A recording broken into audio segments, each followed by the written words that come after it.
Alright guys, so part 4 over here. So we're still here in Kadlec, of course. So they got the diagnosis. Yeah, it was an infection, alright. It was hard as a rock. They'd do the lidocaine. They had to rip it open, cut it open, suck it out. I got a vacuum thing now, the machine that was I was talking about, that other one that was besides the IV thing, right? So, but here's the thing that freaking would have worried a lot of people. I was so much pain. I was like, I don't care about all this other stuff. You know, I just want to get this infection taken care of, and then if we still got to deal with all this other stuff, and it is a reality, which I think is bullshit. I think you guys are jumping the gun and fucking just trying to scare me. It ain't working, right? Because I had these issues before. So on my paperwork it says kidney failure. Okay, they did blood work and fucking. You know, of course, you didn't want the urine sample. My kidneys a fucking doc as a fucking what do you call that? The Black Beauty horse, right? Remember that horse called Black Beauty? My urine was almost that dark. Okay, it was beyond brown. It was almost black. With some hints of blood in there and shit too, right?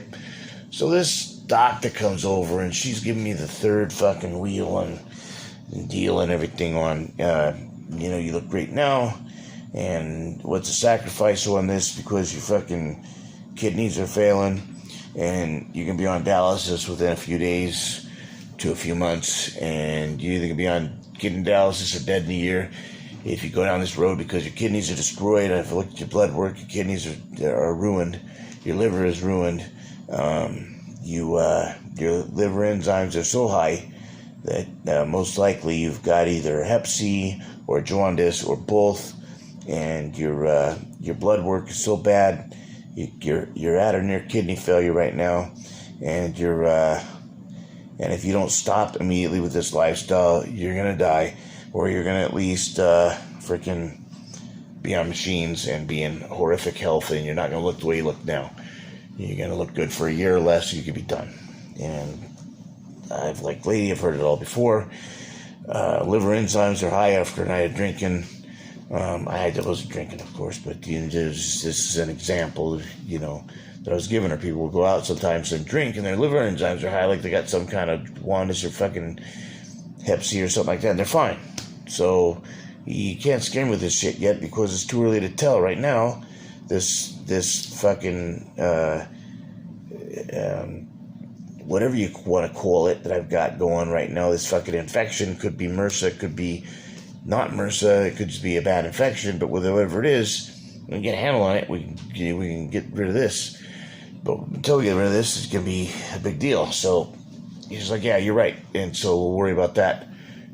We continue to do blood work and see how things go, see if it gets better, worse, or stays the same. I said, all right, fair enough.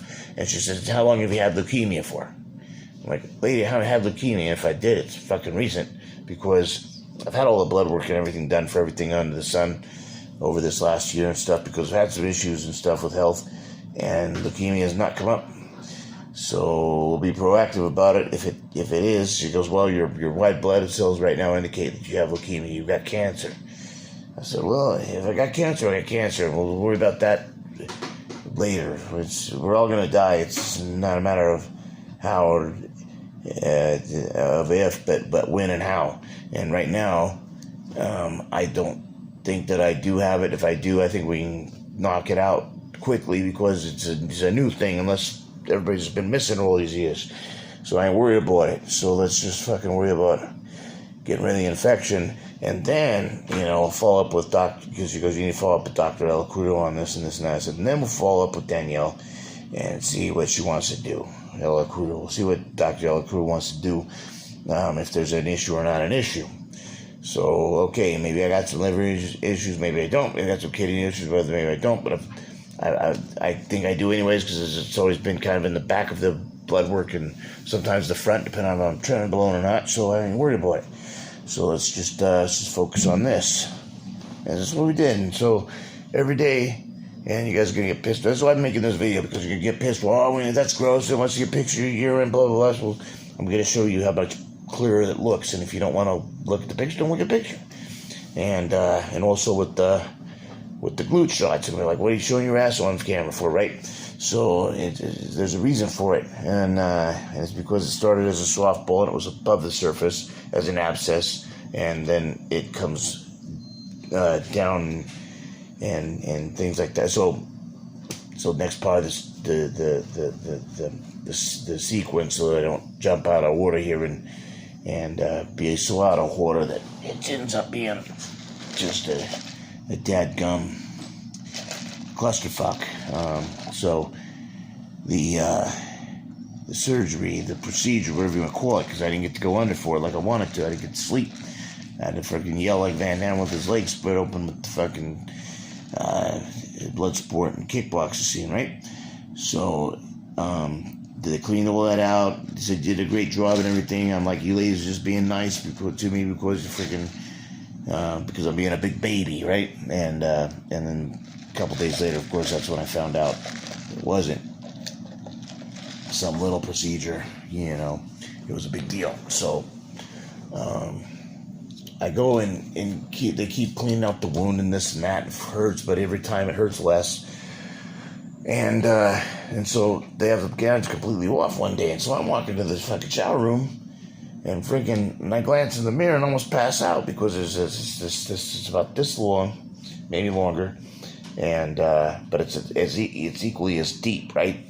And it comes in. So we're going to pop it out. We cut all that out and off.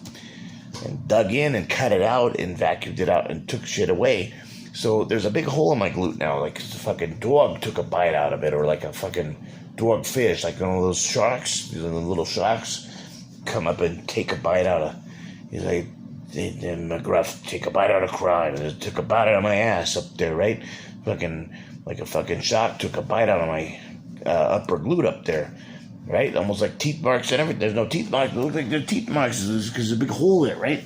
Like somebody got it, gouged it, ripped it out, right? Some dog or wild animal or some shit, or a shark.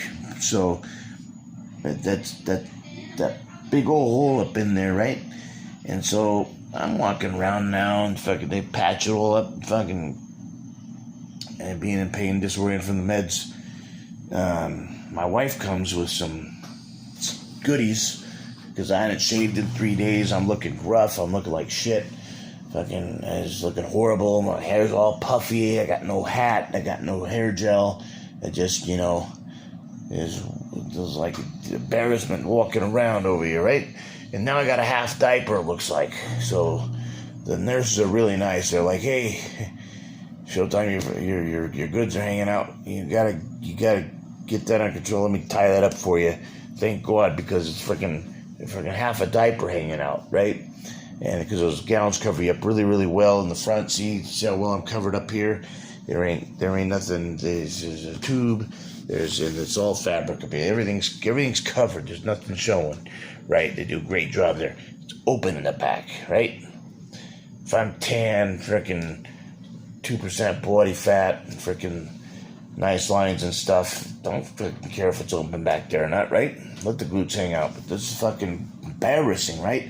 Pasty white glutes and fucking god dang one side all covered up in a blue and white star stripe fucking thing with tape all around. It looks like a fucking 2-year-old's little fucking diaper, and it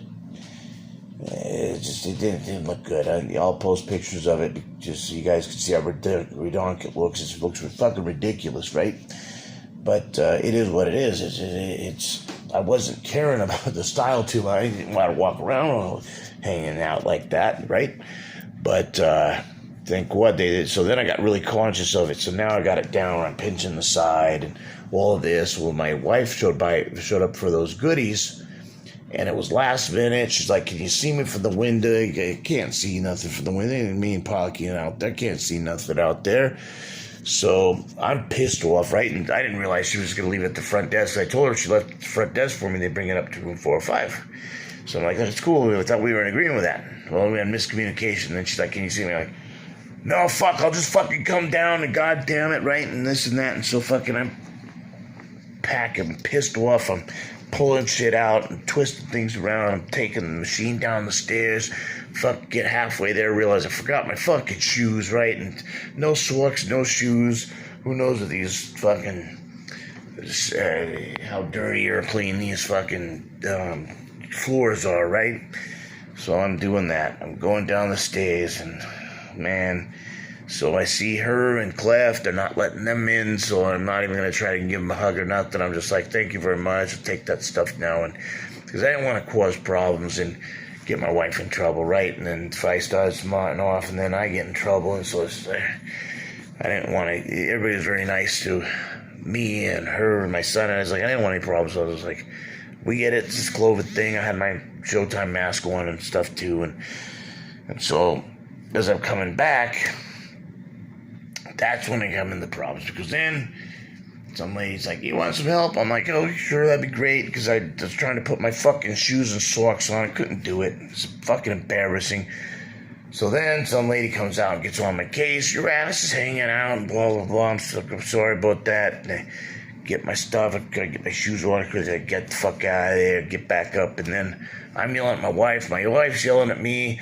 Come to find out, I wanted her to leave the stuff at the front desk. She wanted to leave the stuff at the front desk, so we just had miscommunication. I thought she wanted me to come down, get everything, and haul it back up, and then that's my ass is hanging out and everything else because I didn't have to prep. Proper preparation prevents poor performance.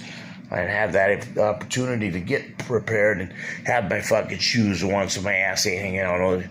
Anyways, long story short, I get that taken care of, and then ever since then I've been pretty settled in. Everything's gone pretty smooth. The family's been checking in on me pretty well for the most part, except for when they ask about this and ask about that, and I gotta find out who the infectious disease doctor is. They put me on 50,000 different antibiotics. I'm not gonna be Greek attracted to nothing. If it does, it does, but it's like, it's irrelevant. Right? My mom's chingy-ching with my dad, who's just had back surgery. So he's all stressed out, getting me all stressed out, trying to find this information that's irrelevant. And the wife, of course, is calling and checking in on me and everything, and that was good. And talked with the kids and everything like that. And so, and that little miscommunication thing right there, she's been pretty good, except for I did kind of jump on her case a little bit tonight because she's asking too many questions that were getting irrelevant. What kind of an infection is it? Blah, blah, blah. I don't know. Don't worry about it. I'm fucking resting over here. I'm trying to get this done. I'm getting that done. And when they do these kinds of things, between that in the morning, it took me 3 hours to eat breakfast because Mom keeps calling and asking about this, and then the doctor would come in. Just that one little phone call in the middle of those other places made me, even with the doctors shuffling in and out of here and the nurses, I could have gotten my food done in 10, 15 minutes. It took me 3 fucking hours just because of the timing of that one fucking phone call. So sometimes when family tries to help you, they're actually getting in the way. That's why sometimes it's good to just let the nurses and doctors do their job. If you do have some questions, present it in a form that when you have time, if you can ask these questions, great. If not, don't fucking worry about it. Highlight or star the more important ones so that it doesn't add extra stress. But that's the extent of everything. Other than one little infection, that's all I've got. I'm like a fucking, I always tell people to compare themselves to lions and be a lion. I think that's a good analogy because I think your subconscious mindset fucking finds ways to fucking get shit done. When you have a lion mindset, well, what is a fucking lion? It's an elite cat. Well, it's a cat. God's got 9 fucking lives over here, right? So by being a lion, I fucking have all these lives now because God's looking over my shoulder. That helps. And Matt Porter bringing me back from the dead helped. And my wife giving me chest compressions till he got their help. But a couple weeks ago, I died. I come right back from that. And then all this other stuff where I'm supposed to have kidney failure, liver failure, and leukemia. Any one of those 3 things can kill you. That's 4 lives already, right? And then this is infectious disease, especially if I did pop it positive for MRSA, which hasn't come back yet on those tests. But there's 5, so it's 5 lives in like 3-4 weeks. I better slow down a little bit, right? Because I'm running out of them. But that's the thing. When you're a lion, you get 9 lives. You don't get 1, right? Humans get 1 life, and a lot of animals do too. So you want to be an elite cat, you want to be a fucking lion, so that way you can live longer. All right, it's been Showtime with Showtime Shredded Fitness over here. Size, growth, whoosh. Get big. All right. Take care and God bless.